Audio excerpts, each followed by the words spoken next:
Welcome, students, to your English class. Today, we are going to start with a chapter from our main course book, Children of India by Ruskin Bond. So, here, children, you can see the picture of the renowned author Ruskin Bond. So, let's learn something about Ruskin Bond. So, Ruskin Bond is an Indian author of British descent.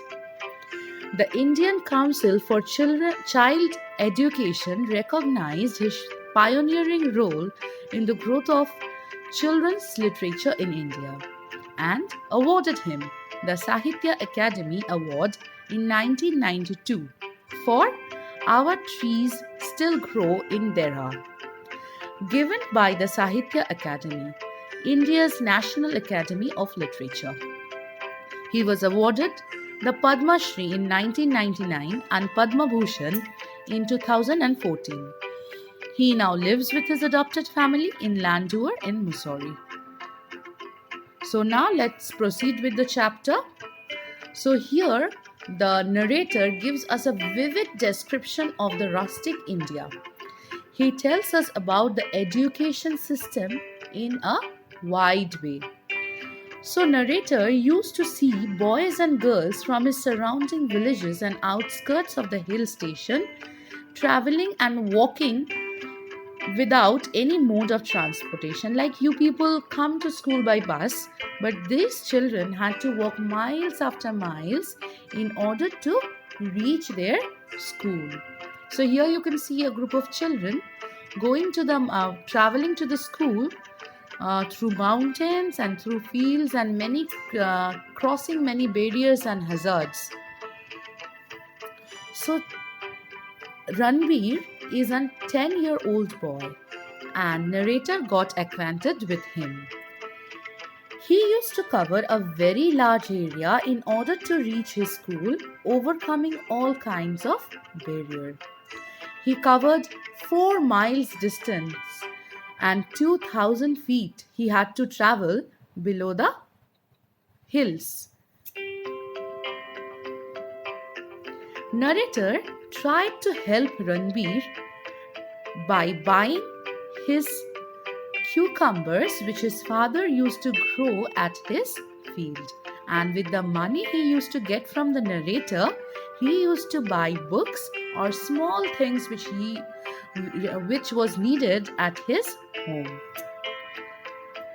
Similarly, many children are too poor like Ranveer and they are unable to attend the fancy private schools like you people. So instead, they are bound to go to the government schools with very few basic amenities provided to them. Their parents also did not enjoy the privilege of going to school. So maybe they are also the first generation learners. Ranveer, though being poor, it did not stop him from dreaming. He dreamt of owning a plane one day and traveling all over the world. His eyes were full of dreams which were though innocent, but it had great hopes in them.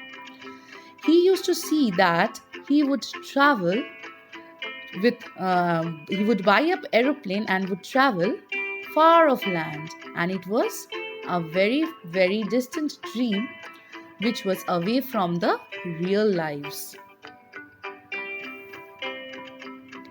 In the past, very less girls had the opportunity to visit school. When they were young, they performed all the household chores and later they used to get married at a very, very young age. So child marriage was allowed that time and they were, instead of sending them to schools, the parents used to think that they were good if they were married off at an early age. But now, scenario is completely changing. They are going to school along with the boys and they are becoming educated and self-dependent. So, our narrator introduces another character named Binda. So, who was Bindra? Bindra was the daughter of the forest guard and a 14-year-old confident girl going to school.